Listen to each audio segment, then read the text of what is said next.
We're on to week 11 of the fantasy season. Let's talk running back start sit, who you're playing, and who you're sitting this time. We do have 4 teams that are going to be out in week 11. That's the Cardinals, the Panthers, the Giants, and the Buccaneers. Now, you may know we break down the running backs by tier. Let's start with the must starts. These are running backs.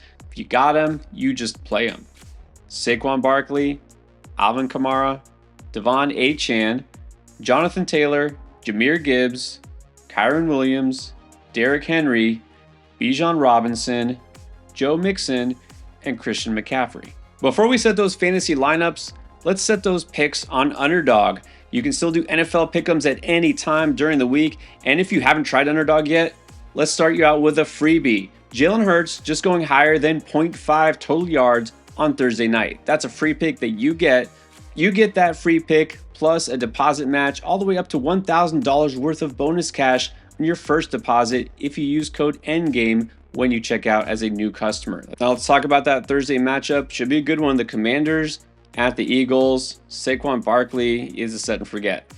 What do we do on the Commanders side? Because Brian Robinson hasn't played now for 2 straight games. If he makes his return, do you trust him? I do trust him, but I'm going to only put him in the flex tier this week because, again, coming off a hamstring injury, not the best matchup here against this Eagles run defense. Not sure what his usage is going to be first game back from injury, so I'm going to say this week, Brian Robinson a flex. B-Rob has been so good when he's played, so I would like to just say he's still a solid RB2, but you're right, this matchup is really not good for running backs. Eagles allowing the second fewest fantasy points per game to the running back position. It should be a close battle. B-Rob can help you if he scores a touchdown, but it's a little iffy here, so I'll say he's a high-end flex. Now, Austin Eckler had a nice game filling in for B-Rob last week. How do you treat him either with or without Robinson? I treat him as a flex either way, although without Brian Robinson, he's a stronger flex, but with Brian Robinson, he's like a lower-end flex. Yeah, I don't think we can put him any higher. Yeah, sure, I know he scored some touchdowns last week. He always has that. But again, this is on the road against the Eagles. You can't assume that he'll get in the end zone, so a good flex either way. On Sunday, we got the Raiders taking on the Dolphins in Miami. So coming off the bye, you got to wonder, what are the Raiders going to do in this backfield? Is Alexander Mattison still the lead back, and is he fantasy relevant? I don't think so. He wasn't the lead back before the bye. Now we got the new OC. We don't know how this is going to shake out. I am definitely avoiding Alexander Mattison this week. I'm going to avoid him just because it doesn't seem to matter how many touches he gets. He's just been so ineffective. Even though it's not the worst matchup, I'm going to sit Mattison on the bench. What about Zamir White? Do you think he gets more involved? But even if he does, is it enough? I think he could, but I mean, I can't say for sure that he will. This is a total risk play here. I think you need to avoid Zamir White this week as well. Agree. We need to see something. I mean, look, this Raiders offense in general just probably isn't going to be very good. So Zamir White is very touchdown dependent. You could do better. Now, Raheem Mostert, always has some touchdown potential, but again, is that enough for week 11? I think it is just because of the matchup. I'm going to put him in the flex tier, but like lower end touchdown or bust flex. Better in the non-PPR league, but even in PPR, if you're looking for something, at least some sort of a floor, I guess Mostert can give it to you as a flex. Next is the Browns at the Saints. Well, Nick Chubb is the lead back there, but man, this is clearly not the same Nick Chubb pre-injury. Shocker there. All right, what do you do with Nick Chubb? Well, it is the Saints. I know the Saints looked, rejuvenated last week with that defense, but I'm still not buying in this is a good defense. I'm going to say kind of the same thing I said about Raheem Mostert. He's a flex, but he's like a lower end touchdown or bust flex. Exactly. You cannot assume he'll get you much in terms of yardage. Still not a guy who's going to catch a lot of passes, if any. Touchdown or bust flex. Does Jerome Ford have any value backing him up? No, Jerome Ford really is only going to be value. He's like a lesser Justice Hill. He needs complete negative game script where they're throwing a lot. And even then, that might not be enough. I'm avoiding Jerome Ford. There's no value here. But Chubb is still getting almost all the opportunities there. You have to bench Ford. Colts taking on the Jets. JT proving he's still a must-start. Breece Hall is not in that tier anymore. And it's not just that he didn't have a great game statistically last week. It's you just have to have a big concern over this whole Jets offense. How concerned are you about Breece? I'm concerned. I'm certainly concerned with the usage here, especially in the receiving game, but it's the Colts. He's still Breece Hall. I would have a hard time benching Breece Hall unless you're just stacked at running back. I still think he's a strong start this week. Because of the matchup, I will agree. He is still a strong start because the thing is, it wasn't that Braylon Allen got all of this run instead of Breece Hall. It's just the Jets just sucked in week 10 and they couldn't run the ball because they were down early, down big. Don't think that'll be the case here. So I know you're worried about Breece, everyone who's got him, but you can still start him. Can you start Braylon Allen though? No, this is just getting too desperate here. Like, not starting Braylon Allen. Stash him if you got Breece. He's a good handcuff, but that's it. Now, hopefully this video helps you with all your start-sit decisions, but if you still have questions for start-sit, waiver wire trades, or anything fantasy football related, use the Draft Lane app because that connects you directly with Chris and myself for all your fantasy football needs. Download it for free right now. Now let's talk Vikings at Titans. Aaron Jones did get banged up. I know some of you saw he got carted off, but he did return, so it looks like no issue with that rib injury. So if Aaron Jones is a full go in Tennessee, see a full go in your fantasy lineup. Definitely. Aaron Jones has been good. I know fantasy-wise he hasn't been putting up huge points, but he's been good, and this Titans defense, kind of a run funnel defense, better against the pass than the run. Aaron Jones a strong start for me this week. We'll never know if he could have had a huge game because he missed a good chunk of it, and the Vikings just could not pass the ball. But look, Aaron Jones, he's still got to be a strong start. He's still getting almost all the carries when he's healthy. And I think at this point, they got to look at themselves and say, hey, maybe we should be running the ball more instead of letting Sam Darnold try to win it. And on the other side, we've got Tony Pollard. Are you worried that he did cede a few carries to Tyjae Spears, who is now healthy? He did, but I think a big part of that was he left with a knee injury, I think in the second quarter, and that's when Tyjae Spears got a lot of run, and then he came back after halftime. But he was still really good in that game against a tough Chargers run defense, averaging almost 5 yards a carry, still had 4 catches. I think he's still the guy here. I can't say he's a strong start this week because it is a tough matchup against the Vikings, but he's a solid start. Solid is about where he belongs because, like you said, the Vikings are a tough run defense. It's probably just going to be a close game. They're going to try to get Pollard going, so I don't necessarily love him in fantasy this week, but I do feel pretty good about his line on underdog because 53.5 yards, I mean, he's gone over that in almost every game he's played this season. So right now, if you're doing your pick almost on underdog, or especially, look, let's say you're interested in trying underdog for the first time, take the free pick with Jalen Hurts getting a yard, take Tony Pollard higher than 53.5 yards, and you got a good chance to win right off the bat. So should we now look to Tyjae Spears to get more involved as the season goes on? I mean, he could, but not enough for me, especially against this Vikings defense. I'm going to avoid Tyjae Spears this week. Yeah, I still think he is nothing more than a depth stash, if that. This guy's always banged up himself. I mean, just because he got a few carries in one game back from being hurt, that's not enough for me. Packers at the Bears, coming off the bye. What do you feel about Josh Jacobs in this road matchup? I always feel good about Josh Jacobs. I know he hasn't put up like a lot of huge fantasy games because the touchdowns haven't been there, but he's looked good. The volume is there. The Bears, yeah, it's a good defense, but they're much better against the pass. Josh Jacobs is a strong start. Gotta be a strong start because you gotta think game script might be in their favor because this Bears offense, well, really the defense too, they're just not putting up much of a fight. Like you said, it is still a good defense, but against the run, not anything too fearsome. So yeah, if you got Jacobs, you're pretty much firing him up. So while it might not be DeAndre Swift's fault that the offense is struggling, I mean, he's got to be kind of guilty by association here. I guess, but I still like DeAndre Swift. He's getting the volume, 16 carries last week. Okay, only 1 catch. You'd like to see that number be a little higher, but it's going to be hard to bench a running back getting that kind of usage, and it's not like Green Bay is a shutdown run defense. I'm going to put DeAndre Swift in the solid tier. It may not be a route necessarily, although it could be. I worry this Bears team has given up. The offensive line is struggling. I think Swift is getting to be in that flex tier for me. He's got some upside, but man, I worry what exactly it is. Now let's talk Jaguars at the Lions, which sounds like this could be a colossal mismatch, but let's see. At least the Jags fought the Vikings pretty closely last week. Can they do the same, and can Travis Etienne have any value? No, he can't. Joe Mixon just had, I think, the second fewest yards, 55 yards, 46 yards on 25 carries against this Lions run defense. I'm not trusting Travis Etienne. He's an avoid. I said last week I didn't want any part of this Jags offense whatsoever, and don't regret that, and I'm going to say the same. I'm going to double down on that this week. No to Etienne, and then Tank Bigsby, healthy, not healthy. I don't think it matters. There's no way I'm starting Tank Bigsby either. Nope. Easy avoid here. Now, on the flip side, what about David Montgomery? I mean, of course, he could always score a touchdown, as he continues to do.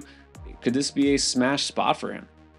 I don't know if we're ever going to see a smash spot for David Montgomery anymore. It really does feel like they are starting to prefer Gibbs more and more, especially late in games. But Monty can always score. It's a great matchup. I think he's a solid start this week. I like the matchup. The Jaguars, they are at least putting up some fight on the defensive front. The defensive line is stout. That's the only reason I will say Monty's only a solid start, despite the fact that it's the Jaguars and this game could get ugly. The Rams are going to take on the Patriots in Foxborough this coming week. Kyren Williams still a must. Ramondre Stevenson, where does he land? I'm going to put Ramondre Stevenson in that solid start tier. He gets the volume. He could score. Doesn't have incredible upside, but he gets you a decent floor, and this isn't a terrible matchup. Solid start. Pretty sure Ramondre is going to live in this tier going forward. Can't really put him much higher because that offensive line is just not good, and overall the offense still needs some work. But man, he's at least fighting for yards. He catches passes. He can score touchdowns, so he's still solid. The Ravens going to take on the Steelers in a very competitive matchup here. Important for both teams. So, do the Steelers lean on Najee Harris this week? I'm sure they will. They usually do. 21 carries last week. Now, he wasn't very effective with those 21 carries, and he probably won't be very effective this week either against the Ravens. So because of that, I can only put Najee Harris in the flex tier. This matchup definitely doesn't favor him. We know the Ravens are pure pass funnel at this point. Can't say I feel great about the Steelers running ahead. I mean, maybe they can stay neutral in terms of game script, but yeah, I think Najee is just a touchdown-dependent flex. Now, I mentioned Jaylen Warren as a potential waiver add. He did get more involved, got a lot of carries, and he is the pass-catching back. Do you like him better than Najee or worse? Definitely worse. He got involved, but that was on that series where Najee also, I don't know whether it was his knee or his ankle or something, he came out, and then Jaylen Warren fumbled at the 1 yard line, and then Jaylen Warren didn't play the rest of the game. Yeah, he got benched. I'm not doing it with Jaylen Warren this week. I think he's at least a flex option because of his pass catching ability. He did get some more run. I don't know if it'll last, but I don't feel great about either of these running backs, to be honest. Seahawks at the Niners. Well, for San Fran, we know at least it's all CMC, at least mostly CMC going forward. Is it going to be all Kenneth Walker in Seattle? Because we did see Sharps get a little bit more involved before the bye. I think it will be. Coming out of the bye, I think they're going to go back to what works, running the football, get Kenneth Walker involved. San Francisco, not a shutdown run defense. They're not, a sieve, but they're not a shutdown. I still think Kenneth Walker is a strong start. Yeah, I still want to put Walker in that strong start tier because even though he hasn't had a big game lately, it's always there in him. He got a week to rest. It's still his backfield. Again, this is not a shutdown 49er defense. So I think he's still a strong start based on his ceiling. So where does that put Zach Charbonnet? I can't play Zach Charbonnet this week. With Kenneth Walker healthy and playing, I mean, you're really hoping that, somehow he gets involved and falls in the end zone. Too risky. Yeah, I'm not reading anything into him getting a few more touches than usual in a game a couple weeks ago. Nah, he's a handcuff. That's it. Falcons at the Broncos. All right, so we're finally seeing pure Bijan, and he is definitely a guy you're starting no matter what. Tyler Algier, not once, not twice, but 3 times denied at the goal line. Can he maybe sneak in a score against the Broncos? He could maybe sneak in a score, but that's pretty much all you're looking for this week. The last couple of weeks, I was like, you can flex Algier. It's good matchups. This is not that week. I'm not starting Algier. He could have had some value last week if he had managed to get in the end zone. He didn't. It's probably not going to happen this week. So go for more upside somewhere else. Now, this is the backfield we really got to take a hard look at. In Denver, we may have a new starting running back. In fact, I think it's safe to say we do because Audric Estime got almost all the carries. Is that going to continue this week? And how strongly do you feel about Estime? I'm sure it'll continue this week. As far as how strongly I feel, not very strongly. No catches. This is not a pass-catching running back. Still in this Broncos offense. Falcons do have a good run defense. But, I mean, I'm going to put him in that flex tier, like a little ahead of the guys that I talked about earlier that are touchdown or bust. I think he's slightly better than them, but still lower end of the flex tier. The number of touches is encouraging for sure, but like you said, if he doesn't score a touchdown, which you never can predict, you might be left wanting a little bit in a PPR league. So maybe like a slightly better Raheem Mostert, as he's been throughout most of the season. So I think really just a flex. So where does that leave Javonte Williams? Do you think he gets any more than, let's say, 1 carry this week? Maybe he gets 2. Not enough to be in your fantasy lineup. Hard avoid here. Definite avoid, and I said it, you could drop him if you need to. Chiefs at the Bills. This should be a good one. What do we think about Kareem Hunt? Well, on the surface, doesn't seem like a great spot for him, but the Bills' run defense has actually been pretty suspect.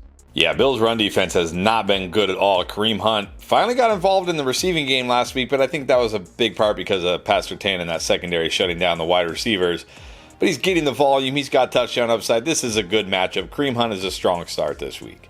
Kareem Hunt should be a strong start. He's still getting pretty much all the touches in that backfield.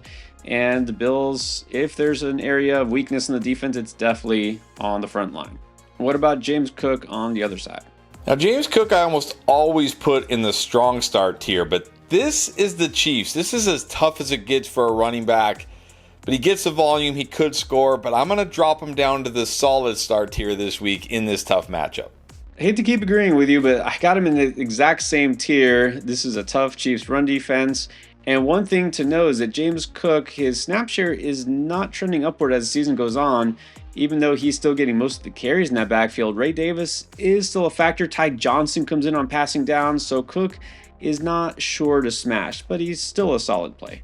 And speaking of Ray Davis, any hope for him this week?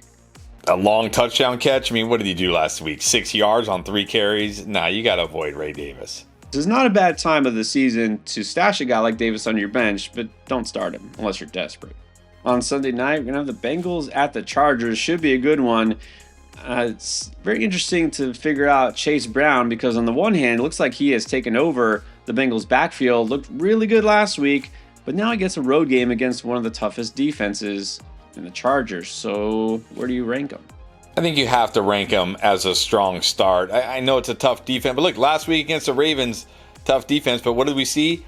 9 catches last week. Like, he's so involved in the passing game, and Khalil Herbert's not a threat. They're already trying to, are they trying to replace Khalil Herbert already? What are they doing? They're trying out a bunch of running backs. Chase Brown is like one of the biggest workhorse running backs in the NFL. It is a tough matchup, but he's still a strong start. I'm actually going to drop him down to the solid tier. I mean, very solid, higher end of that group, but I'm worried about the matchup. Look, if T. Higgins does play, which you would think one of these days he would come back, that could hurt his reception total. You got to remember, it was the Ravens last week, one of the worst defenses, especially pass defenses out there. So I still like Chase Brown quite a bit. He's very startable, but I'd say more like a low-end RB2 this week. And all of a sudden, the Bolts backfield is in question. So J.K. Dobbins still got the most carries, but he's got some company. Well, let's talk about Dobbins first. I still have to put Dobbins as a solid start. He still led the team in carries. He did get 2 carries inside the 5, and he's really the only running back that catches any passes, so he at least has that. But certainly getting nervous for Dobbins. I don't know if the upside is there as much as it was early in the year, but still a solid start. Still a solid start because even though he didn't have as many carries, he actually getting more involved as a pass catcher. I don't expect that to be, continuous on a weekly basis, something you can rely on, but he's definitely still solid. Now we got to talk again about Gus the Bus. That's right, Gus Edwards came back and, 10 carries, but he actually outgained J.K. Dobbins on the ground. He's got touchdown upside. What do you think? It was interesting watching the game because I'm like, wow, this Gus Edwards actually looks really good. Where was this guy earlier in the season when he looked horrible? But at the same time, not involved a ton, and he didn't really get the inside the 5 carries. That was Dobbins and Hassan Haskins randomly. I'm going to still avoid Gus Edwards this week. Well, I think against this Bengals defense, which just really isn't that good, I'll say he's a flex with some upside, but yeah, mostly touchdown dependent. And then Monday night, we're going to get the battle of the Lone Star State, the Texans at the Cowboys. Joe Mixon is a must. Rico Dowdle, probably not. Definitely not a must, but I think you could do worse as a flex. I mean, he still had 12 carries. He caught 3 passes. Okay, it's going to be hard to have a ceiling in this offense, but at least he gives you a floor as a flex play. Only because there is really no competition there in Dallas, and he can do something as a receiver. It's a tough Texans defense, but a flex with some potential in a PPR league. Those are all the running backs you need to know about for week 11 of the fantasy season. You want to know about receiver, quarterback, tight end, and everything else to help you win? It's all going to be in this playlist.